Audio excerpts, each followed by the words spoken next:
అసెంబ్లీకి సంబంధించి పోస్టల్ బ్యాలెట్లో కాంగ్రెస్ అభ్యర్థికి లీడ్ కనిపిస్తోంది. మనకు అందుతున్న లేటెస్ట్ ఇన్ఫర్మేషన్ ప్రకారం పోస్టల్ బ్యాలెట్ ఓట్లో కాంగ్రెస్ అభ్యర్థి నవీన్ యాదవ్ ఆధిక్యంలో కొనసాగుతున్నారు. మరి ఆధిక్యాన్ని మిగతా రౌండ్ అంటే ఈవీఎంల కౌంటింగ్లో కూడా ఆయన కనబరుస్తారా? అక్కడ కొంత బీఆర్ఎస్ నుంచి పోటీ ఎదురయ్యే వాతావరణం ఉంటుందనేది మరికాసేపట్లో మనకి తెలియబోతోంది. బ్రేకింగ్ న్యూస్ చూస్తున్న పోస్టల్ బ్యాలెట్లో కాంగ్రెస్ అభ్యర్థి నవీన్ యాదవ్కు ఆధిక్యం లభించింది. ఈవీఎంల ఓట్ల లెక్కింపు అయితే ప్రారంభమైంది.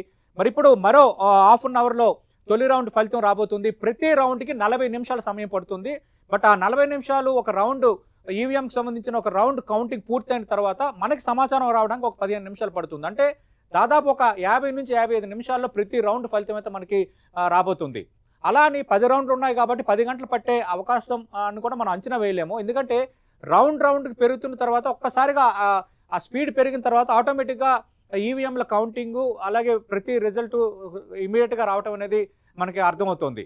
అంటే ఎన్నికల అధికారులు రిటర్నింగ్ అధికారులు చెప్తున్న లెక్కల ప్రకారం 2 గంటల కల్లా తుది ఫలితం రాబోతుంది. అంటే ఫైనల్ ఫలితం రాబోతుంది. 2 గంటల వరకు ఈ కౌంటింగ్ కొనసాగే అవకాశం ఉందంటున్నారు జూబ్లీహిల్స్ అసెంబ్లీ నియోజకవర్గానికి సంబంధించి.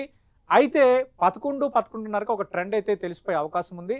లీడ్స్ ఎవరైతే కనబరుస్తున్నారు అలాగే అటు లీడ్లో ఉన్న అభ్యర్థికి రెండో స్థానంలో ఉన్న అభ్యర్థికి మధ్య గ్యాప్ ఎంత ఉంది, ఈ గ్యాప్ బట్టి ఒక అంచనా వేయచ్చు. అంటే లీడ్ని ముందుకు వెళ్ళగలరా లేదంటే ఇంక వెనకబడిపోతారా, ఇదే ట్రెండ్ కొనసాగబోతుంది అనేది కేవలం ఇద్దరు అభ్యర్థుల మధ్య ఉన్న గ్యాప్ ఆఫ్ లీడ్ ఓట్స్ బట్టి మనం ఒక అంచనా వేయచ్చు. అది మనకి 11 కల్లా క్లారిటీ అయితే వచ్చే అవకాశం ఉంది. మరి ఎగ్జిట్ పోల్స్ అంచనాలు నిజం కాబోతున్నాయి. జూబ్లీహిల్స్ విషయంలో పోస్టల్ బ్యాలెట్లో అయితే కాంగ్రెస్ అభ్యర్థి నవీన్ యాదవ్ ఆధిక్యంలో ఉన్నారు. ఖచ్చితంగా ఈవీఎం కౌంటింగ్లో మేము పైచేయి సాధిస్తామని బీఆర్ఎస్ నేతలు అంచనా వేసుకుంటున్నారు. కాబట్టి మరి ఎవరు అంచనా నిజమవుతుంది అనేది మరికాసేపట్లో మనకు తేలబోతుంది. మొత్తం పోస్టల్ బ్యాలెట్ ఓట్లు 101. నేను ముందే చెప్పాను జూబ్లీహిల్స్కి సంబంధించి ఎక్కువగా పోస్టల్ బ్యాలెట్ ఓట్లు ఉండవని. కేవలం 101 ఓట్లకు సంబంధించి కాంగ్రెస్ పార్టీ అభ్యర్థి ఆధిక్యంలో సంబంధించి అఫీషియల్గా ఆధిక్యంలో ఉన్నారు. ఇప్పుడు ఈవీఎంకి సంబంధించిన కౌంటింగ్ మొదలైంది కాబట్టి తొలి రౌండ్ ఫలితం మరికాసేపట్లో మనకి రాబోతుంది. ఇక బీహార్ విషయానికి వస్తే బీహార్లో ఎన్డీఏ దూకుడు ప్రదర్శిస్తోంది. ఎన్డీఏ అభ్యర్థులు 66 స్థానాల్లో లీడ్లో ఉన్నారు. అలాగే మహాగఠబంధన్ కూడా ఏం తీసిపారేయడానికి లేదు. మహాగఠబంధన్ కూడా 46 స్థానాల్లో లీడ్లో ఉంది కాబట్టి కొంత స్పీడ్ ఎలా ఉందో మనం చూడాలి. లేటెస్ట్ మనం చూస్తున్నాం 67 స్థానాల్లో ఎన్డీఏ అభ్యర్థులు లీడ్లో ఉంటే మహాగఠబంధన్ అభ్యర్థులు 47 స్థానాల్లో లీడ్లో ఉన్నారు. ఇతరులు 4 స్థానాల్లో ఉన్నారు. ప్రశాంత్ కిషోర్ జనసురాజ్ పార్టీ ఇంపాక్ట్ అంతగా కనిపించడం లేదనేది మనకైతే కనిపిస్తోంది. కొంత మహాగఠబంధన్ లీడ్ పెరిగింది. ఎన్డీఏ 65 స్థానాల్లో లీడ్లో ఉంది. మహాగఠబంధన్ తేజస్వి యాదవ్ 48 స్థానాల్లో లీడ్లో ఉన్నారు. జనసురాజ్ పార్టీ కేవలం ఇంకా బోని తెరవలేదు.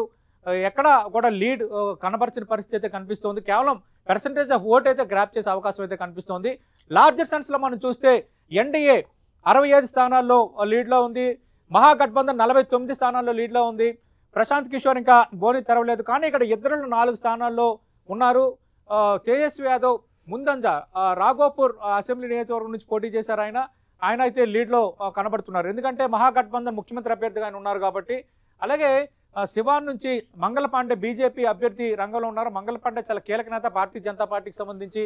ఇక 2015-2020 పరిస్థితులు మనం చూస్తే 2015లో అటు భారతీయ జనతా పార్టీకి 53 స్థానాలు, కాంగ్రెస్కి 27 వచ్చాయి. బట్ ప్యాటర్న్ మారుతూ వస్తుంది.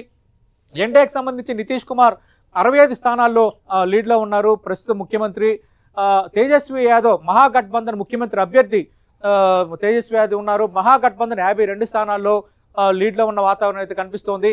అంటే ఇక్కడ ఒకటైతే కనిపిస్తోంది, నెక్ టు నెక్. అంటే గ్యాప్ 10 నుంచి 15 స్థానాలు మాత్రమే కనిపిస్తున్నాయి మహాగఠబంధన్కి అలాగే ఎన్డీఏకి. కాబట్టి మరి ఈ గ్యాప్ పెరుగుతుందా తగ్గుతుందా? తగ్గితే మాత్రం చివరి వరకు బీహార్ ఫలితంకి సంబంధించి మీరు అలా టీవీ సెట్ల ముందు అతుక్కొని కూర్చోవలసిందే. ఎందుకంటే ఎప్పుడైతే గ్యాప్ తక్కువ ఉందో లీడ్ పార్టీకి సెకండ్ పార్టీకి ఎప్పుడైతే గ్యాప్ తక్కువ ఉందో ఏమైనా జరగచ్చు అన్నది గత ఉదంతాలు మనకి ఎగ్జాంపుల్గా ఉన్నాయి. కాబట్టి అలా కాకుండా గ్యాప్ అంటే దాదాపు 25 నుంచి 35-40 సీట్ల గ్యాప్ ఉంటే మాత్రం కొంత అంచనా మనం వేయచ్చు. బట్ బీహార్లో మాత్రం నెక్ టు నెక్ ట్రెండ్ అయితే మనకి కనిపిస్తోంది. ప్రధానంగా మహాగఠబంధన్ అలాగే అటు ఎన్డీఏ మధ్య గ్యాప్ మనం చూసుకుంటే 8-7-15 స్థానాలు కనిపిస్తున్నాయి. ఎన్డీఏ 67 స్థానాల్లో లీడ్లో ఉంటే మహాగఠబంధన్ లేటెస్ట్ అప్డేట్స్ ప్రకారం 52 స్థానాల్లో లీడ్లో ఉంది. అంటే కేవలం ఇక్కడ 15 స్థానాలు మాత్రమే డిఫరెన్స్ ఉంది. కాబట్టి ఏం జరగబోతుందన్న ఉత్కంఠ అందులోనే కనిపిస్తోంది. బీహార్కి సంబంధించి ఎన్డీఏదని ఎగ్జిట్ పోల్స్ సంస్థలు చెప్పినా ఎందుకో దేశవ్యాప్తంగా ప్రజల్లో ఒక రకమైన అనుమానం, అంటే నెక్ టు నెక్ రావచ్చా, మహాగఠబంధన్ రావచ్చా, అలాగే ఎప్పుడూ కూడా ఎగ్జిట్ పోల్స్ ఇచ్చే కొన్ని పెద్ద సంస్థలు ఈసారి ఎందుకు ఎగ్జిట్ పోల్స్ ఇవ్వలేదు, ఇలాంటి అనుమానాల మధ్య మరి బీహార్ ఫలితం ఏం కాబోతోంది అన్నది మీతో పాటు నాకు కూడా ఉత్కంఠ రేపుతోంది. దానికి తగ్గట్టుగానే గణాంకాలు కూడా ఉన్నాయి. ఎన్డీఏ 68 స్థానాల్లో, అలాగే మహాగఠబంధన్ 53 స్థానాల్లో లీడ్లో ఉన్న పరిస్థితి కనిపిస్తోంది. ఇక జూబ్లీ హిల్స్ విషయానికి వస్తే, మనం జూబ్లీ హిల్స్లో పోస్టల్ బ్యాలెట్ ఓట్ పరంగా మనం చూస్తున్నప్పుడు పోస్టల్ బ్యాలెట్లో కాంగ్రెస్ అభ్యర్థి నవీన్ యాదవ్ ఆధిక్యం కనబరిచారు. కేవలం పోస్టల్ బ్యాలెట్ ఓట్లు ఇక్కడ 101 మాత్రం ఉన్నాయన్న విషయాన్ని మనం గమనించాలి. 101 ఓట్లలో నవీన్ యాదవ్ ఆధిక్యాన్ని కనబరిచారు. ఈవీఎంల కౌంటింగ్ ప్రారంభమైంది. మరో 6 గంటల్లో తొలి రౌండ్ ఫలితం రాబోతుంది కాబట్టి లీడ్స్ ఎట్లా ఉండబోతున్నాయి అనేది ఆసక్తికరం. మిగతా వాళ్ళకంటే యాక్యురేట్గా, అందరికంటే ముందుగా మీకు రిజల్ట్స్ అందించేందుకు 10 టీవీ యంత్రాంగం సిద్ధంగా ఉంది. దానికి తగ్గట్టుగా చాలా పటిష్టమైన ఏర్పాట్లు చేశాం. దానికి తగ్గట్టుగానే అందరికంటే ముందుగానే మీకు లీడ్స్ మీరు ఆల్రెడీ 10 టీవీ స్క్రీన్ పైన చూడొచ్చు.